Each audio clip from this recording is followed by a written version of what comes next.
¿Qué tal? Muy buenos días. Bienvenidos a la primera semana del segundo parcial. Espero que se encuentren muy bien y que pronto podamos regresar a nuestras actividades normales. ¿Sí? Eh, Vamos a continuar con un tema muy importante referente a lo que es el porfiriato. Sí, este tema ha sido subdividido en diferentes subtemas para poder ampliar el conocimiento acerca de este periodo que enmarca 30 años de nuestra historia y que continúa siendo parte del debate, como ya lo habíamos mencionado en clases pasadas. ¿Sí? Vamos a estar analizando un poco y vamos a continuar con lo que es la crisis económica y política del porfiriato. ¿Por qué?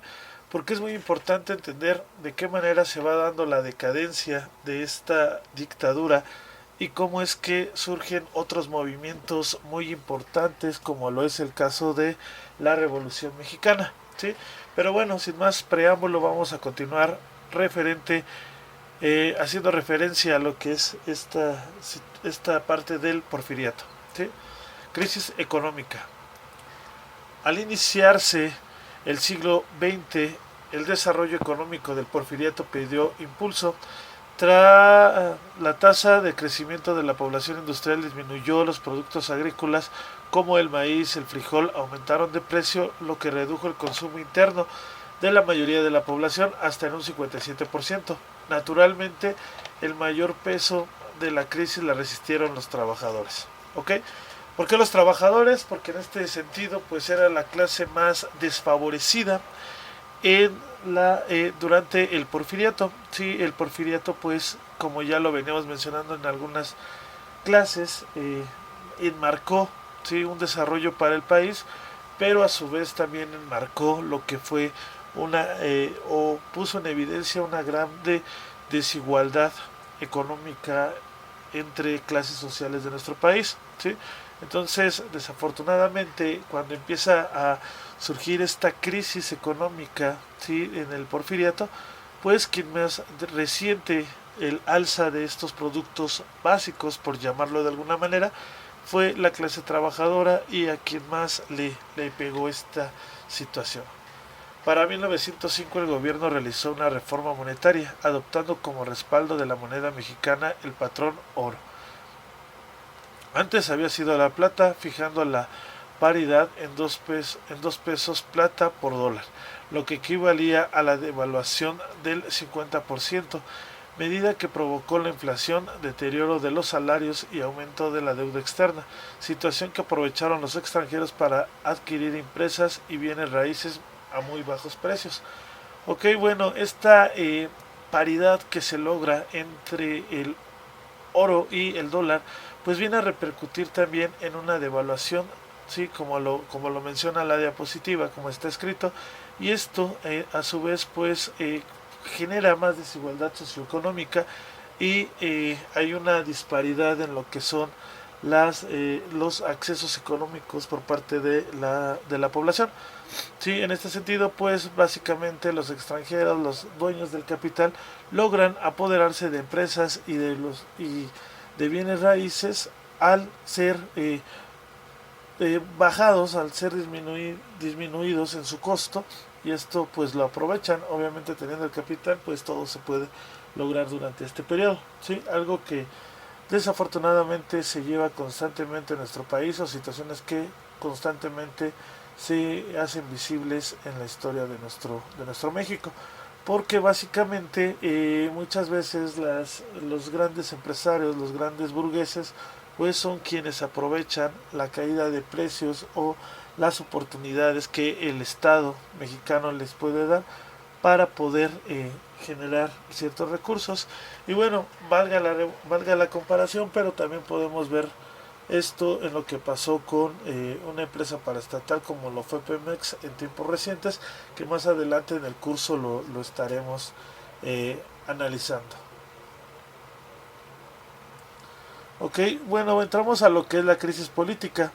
La antidemocracia del gobierno porfirista se vio reflejada en la centralización del poder político y económico, en la ausencia de partidos políticos, en la censura de los medios y sus constantes reelecciones. Provocó una provocó la inconformidad de amplios sectores sociales, particularmente los sectores urbanos y rurales. Eh, el hecho de que una persona mediante una dictadura centralice el poder, el hecho de que una figura, un ser, una autoridad disminuya, ¿sí?, o acapare toda esta situación referente al poder, provoca descontento, provoca malestar en las personas, porque realmente pues en este tipo de gobierno no se vive una democracia. Sí, ya lo veíamos anteriormente con la represión y con algunas situaciones que van manipulando, van modificando las situaciones sociales que pueden darse. Sí, entonces no se da una democracia, no se cumple con los estándares máximos de la democracia, que es la participación colectiva para la toma de decisiones, por eso la división de poderes, etcétera, y se centraliza. ¿Sí? Entonces eso, imagínense ustedes, cuando una persona tiene todo este poder, pues obviamente va a haber sectores desprotegidos, va a haber individuos que se encuentren padeciendo las complicaciones de tener un sistema centralista, y esto va a ir provocando constantemente que existan movilizaciones y existan argumentos para poder modificar o para poder transformar esta situación. Les recuerdo algo, el porfiriato es la antesala de lo que fue la Revolución Mexicana, ¿sí?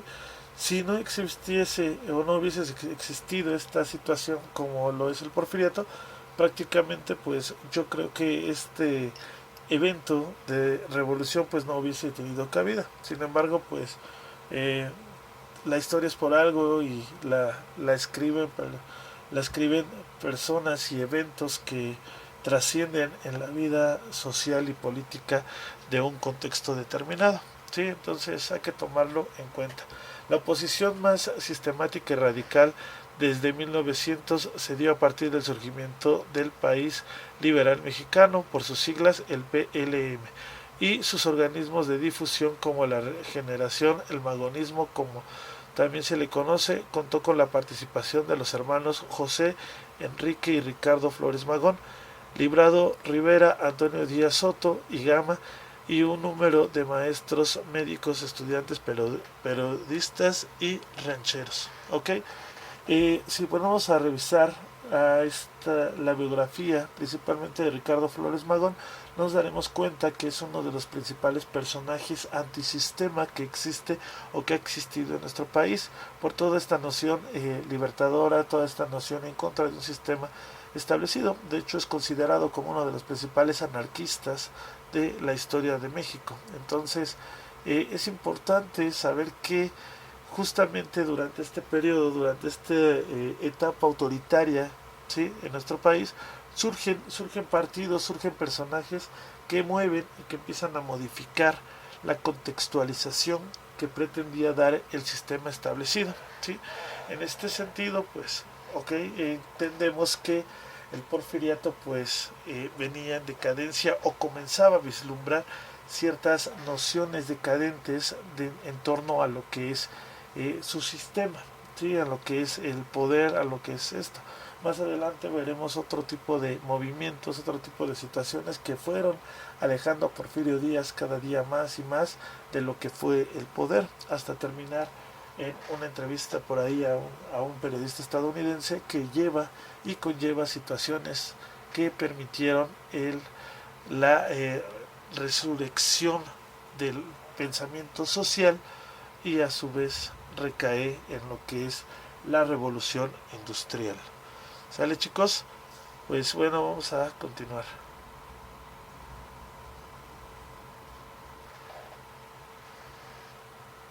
En 1906 publicó el programa del Partido Liberal Mexicano, cuya plataforma de reivindicaciones constituyeron el contenido social de la lucha revolucionaria y los principios fundamentales de la Constitución de 1917. ¿Sí?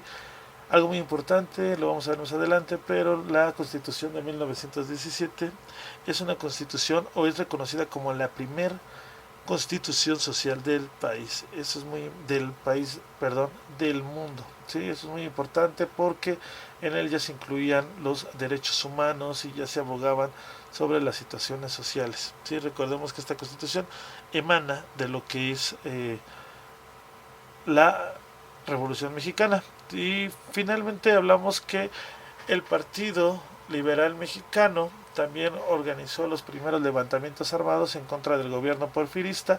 Sin embargo, no fue la vanguardia del proceso revolucionario debido a la fuerte represión que Porfirio Díaz ejerció contra este grupo.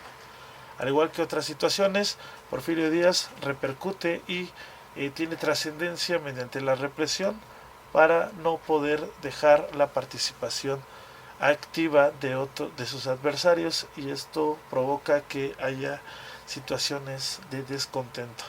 Bueno, vamos a finalizar con esto, chicos. Un saludo, nos leemos y nos escuchamos en un ratito. Buena vibra.